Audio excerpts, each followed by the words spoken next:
दोस्तों पुष्पा इम्पॉसिबल में आप लोग देख सकते हैं कि यहाँ पर जब पुष्पा दोस्तों दोबारा चौल में आने वाली है और आकर सबको बात बता देती है कि किस तरीके से कादामनी ने जुगल की जान ले ली और कादामनी ने जुगल को गोली मार दी। तो दोस्तों ये बात बताते बताते दोबारा से पुष्पा की आंखों के सामने वही सीन आता है और बेचारी पुष्पा इतनी टेंशन लेती है कि वहीं पर बेहोश हो जाने वाली है। अब दोस्तों जल्दी से यहाँ पर जुगल यानी कि जो दिलीप पटेल है वो आगे बढ़ता है और जाकर पानी लेकर आने वाला है। और दोस्तों अब पुष्पा के मुंह के ऊपर पानी फेंका जाता है कि किसी तरीके से बेचारी पुष्पा खुद ही यहाँ पर होश कर ले। अब दोस्तों यहाँ पर आपको दिखाया जाने वाला है कि जो पुष्पा है वो बेचारी इस कदर उदास हो जाने वाली है कि वो कहती है कि मेरा इतना बचपन का प्यार था, हम दोनों आपस में लड़ा झगड़ा करते थे, लेकिन आज वही मेरा खोटा सिक्का यानी कि जुगल इस दुनिया से चला गया, मुझे तो यकीन ही नहीं आ रहा। अब दोस्तों यहाँ पर जो पुष्पा है वो काकू के गले रख के इस कदर रोती है कि बेचारी को देखकर सच में मैं भी आज काफी ज्यादा इमोशनल हो गया। हालांकि है तो ये एक ड्रामा ही, लेकिन दोस्तों सच्चा रियलिटी बेस्ड ड्रामा बना दिया आज तो यहाँ पर। और अब दोस्तों कादामनी जी हैं वो अब यहाँ पर पहुंच चुकी हैं जेल के अंदर। और दोस्तों जो वो हवालात वाले होते हैं वो कादामनी से पूछते हैं कि जी कादामनी जी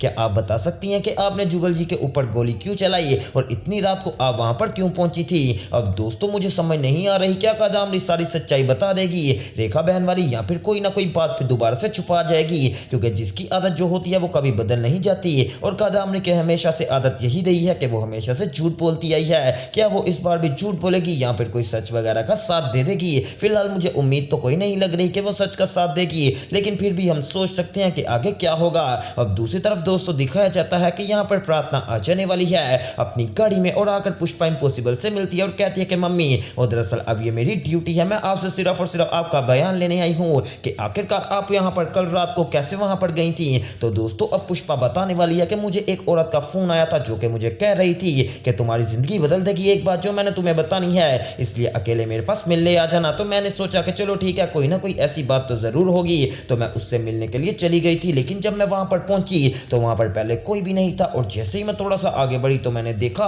कि वहां पर मुझे अचानक से गोली चलने की आवाज आई। अब जब मैंने यहाँ पर गोली चलने की आवाज सुनी मैं काफी ज्यादा घबरा गई और मैं भागी भागी आगे गई तो मैंने देखा कि जुगल जी को गोली बच चुकी थी और जो बंदूक थी वो कादामनी के हाथों में थी। तो मुझे समझ आ गई कि कादामनी ने जुगल को गोली मार दी है। अब मुझे पीछे की वजह नहीं पता, वो तो अब आपने ही पता करवानी है। वैसे काकू जी मैं आपसे एक बात कहना चाहती हूँ, उस औरत ने मुझे कहा था और वो मुझे और रेखा बहन लग रही थी और काकू जी उसने मुझ में सच में कहा था कि तुम्हारी जिंदगी बदल जाएगी और आज सच में मेरा जुगल मर गया और हमारी जिंदगी बदल गई। दोस्तों जब पुष्पा ये बात करती है तो पूरा चोल रोना शुरू कर देने वाला है कि ये पुष्पा ने किस कदर इमोशनल बात कर दी। दोस्तों अब काकू पुष्पा को गले से लगाती है और कहती है पुष्पा कुछ नहीं होता, सब्र करो, अब यहाँ पर हमें आगे की इन्वेस्टिगेशन करनी होगी, अभी जुगल की डेड बॉडी तो आने दो, आखिरकार हम उसे देखें भी तो सही कि हमारा दूल्हा राजा किस तरीके से घर से गया था और आखिरकार किस तरीके से वापस आएगा। अब दोस्तों जब पुष्पा के यानी कि सारा बयान लिख लेने वाली है प्रार्थना तो वो अपने यानी कि कोलीग से कहती है चलो ठीक है अब हम वापस चलते हैं और जो जुगल जी की डेड बॉडी है उसको लेकर अभी आते हैं चोल में, क्योंकि अब सब लोग वेट कर रहे हैं क्योंकि अब उसकी डेड बॉडी का अंतिम संस्कार भी तो करना है। अब दोस्तों यहाँ पर पुष्पा काफी ज्यादा इमोशनल हो जाने वाली है क्योंकि जाहिर सी बात है कि एक औरत का इतना ज्यादा वक्त गुजरा हो और वो भी अच्छा वक्त जुगल जी के साथ, कभी उससे प्यार करती हो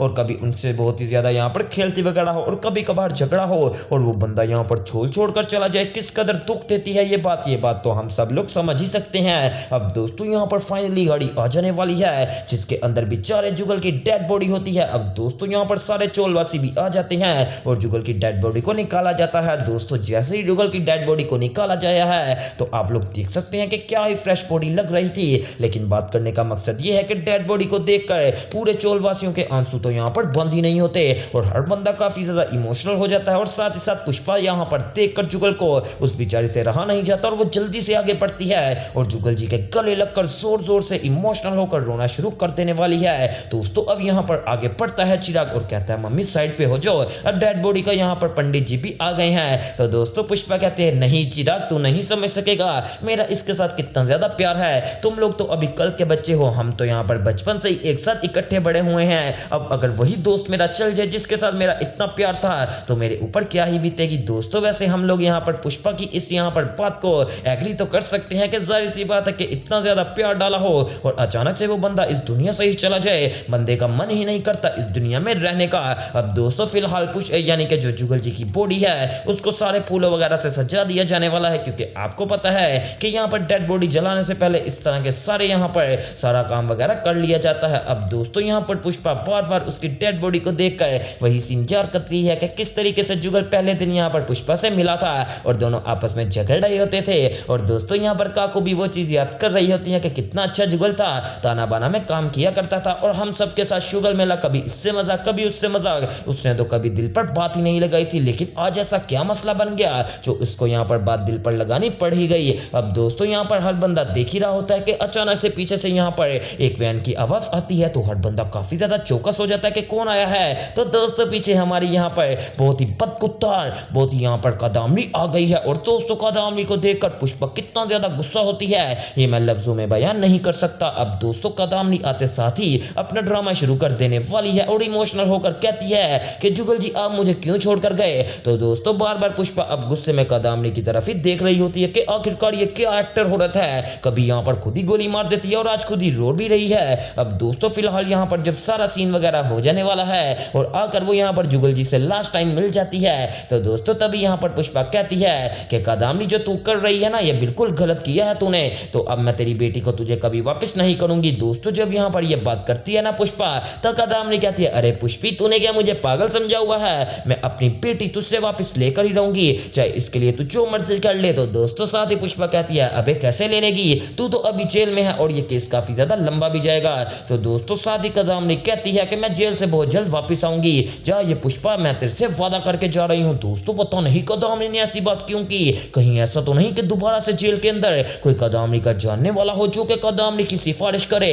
और कदामनी को जेल से निकलवा दे। दोस्तों अगर ऐसा हो गया ना तो ये ड्रामे में बहुत ही ज्यादा बड़े ट्विस्ट आ जाएंगे और वैसे मुझे ये पसंद नहीं आएगा कि अब कदामनी को इसकी सजा ही नहीं मिलेगी, क्योंकि इतने कत्ल करने के बाद भी अगर कोई बंदा छूट सकता है ना तो उसकी सजा यहाँ पर मैं नहीं बताऊंगा, क्योंकि दोस्तों ये बहुत ही ज्यादा गलत हरकत है, ऐसा नहीं करना चाहिए पुलिस वालों को, बल्कि कदामनी को इसके सारे किए की सजा मिलनी चाहिए। वेल दोस्तों अब मुझे सबसे ज्यादा तकलीफ भला क्या हो रही है, वो तकलीफ ये है कि आखिरकार अब बेचारी तितली का क्या बनेगा। वो तो इतना ज्यादा यहाँ पर अपने बापू के साथ प्यार करती थी, लेकिन एक तरफ मुझे खुशी भी ये हो रही है कि काश उसको उसके असली माता पिता के बारे में पता चल जाए और जो रेखा बहन है ना उसका किसी तरीके से यहाँ पर पुलिस को पता चल जाए कि कदामनी ने उसको भी मार दिया है। और दोस्तों अब बेचारा तो जुगल भी मर गया है जो कि ये सारी सच्चाई बता सकता था प्रार्थना को, फिर प्रार्थना ने फैसला करवा देना था। वेल दोस्तों अभी के लिए यहाँ पर बात ये खत्म होती है कि कब यहाँ पर कदामनी की सच्चाई सबके सामने पूरी आएगी वो सब देखना मिस मत कीजिएगा। और दोस्तों इस तरह की मजीद अपडेट सबसे पहले देखने के लिए मेरे चैनल स्पाइसी एंटरटेनमेंट को सब्सक्राइब करें और वीडियो को ज्यादा से ज्यादा शेयर करें। तो दोस्तों मिलते हैं एक न्यू वीडियो में न्यू अपडेट के साथ।